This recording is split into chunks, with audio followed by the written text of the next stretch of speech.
to nature. So there are two different ways that one might interpret Cavendish's view of freedom, as compatibilism or as libertarianism. So compatibilism is the view that free will in a limited sense and determinism are not necessarily opposed and can work together. So compatibilism requires determinism and negative liberty. So determinism is the view that all actions have been determined by an external force. There is no free will. So one who believes in determinism might say that though it seems as though you're making thousands of decisions every day, these choices were determined by an external force, and it would have been impossible for you to make a different choice.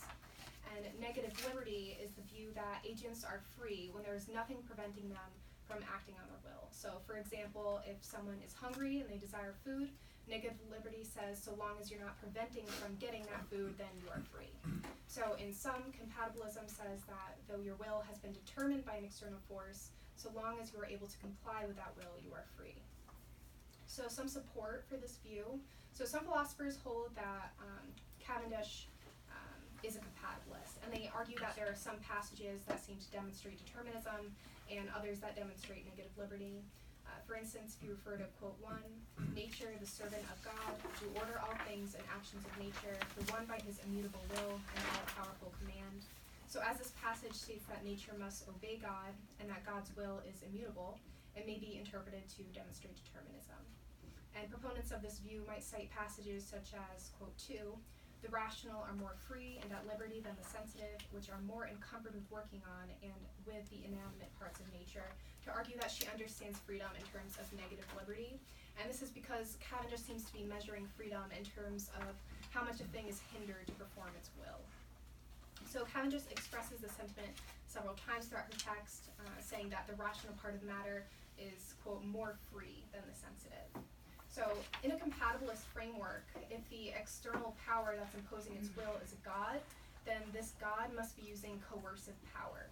So coercive power is the power to make things happen, to unilaterally determine that things shall occur in a certain way. And this means that a god with coercive power can determine how things will occur and force its will upon beings. So for example, if you're playing a video game, the player has coercive power. She can decide what her character does and when it does it, and the character is subject to her will. So it follows that a god that uses coercive power is providential. So a providential god is one that's hands-on. Not only does the providential god create the world, but he imposes his will on it. The providential god listens to prayers, performs miracles, and has a plan for every creature on earth. So because this type of god imposes his will on the world, then he must use coercive power. So on the other hand, Cavendish's view of freedom might be interpreted as libertarian. So libertarianism argues that free will is incompatible with determinism. And a key element in libertarianism is positive liberty. So positive liberty means that one has control over their own choices and can act on their own will. For instance, if you're deciding whether or not to get out of bed in the morning, this decision comes solely from yourself, and you have the ability to change that decision at any moment, and there's no external force necessitating your movements and decisions. So in sum, libertarianism means that agents have free will and they can make their own choices. So there are some passages that support Cavendish being a libertarian.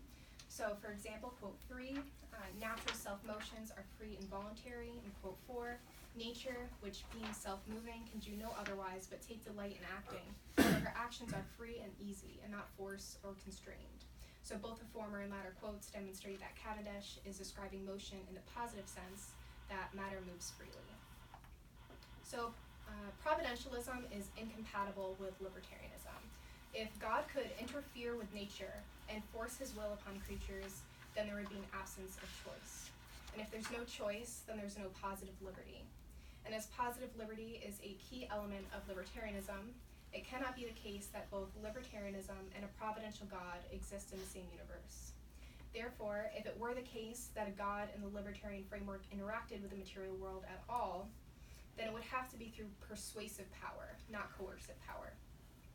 So persuasive power is defined as power that is exercised by persuading other beings to act according to one's desires, but without the ability to compel them to do so.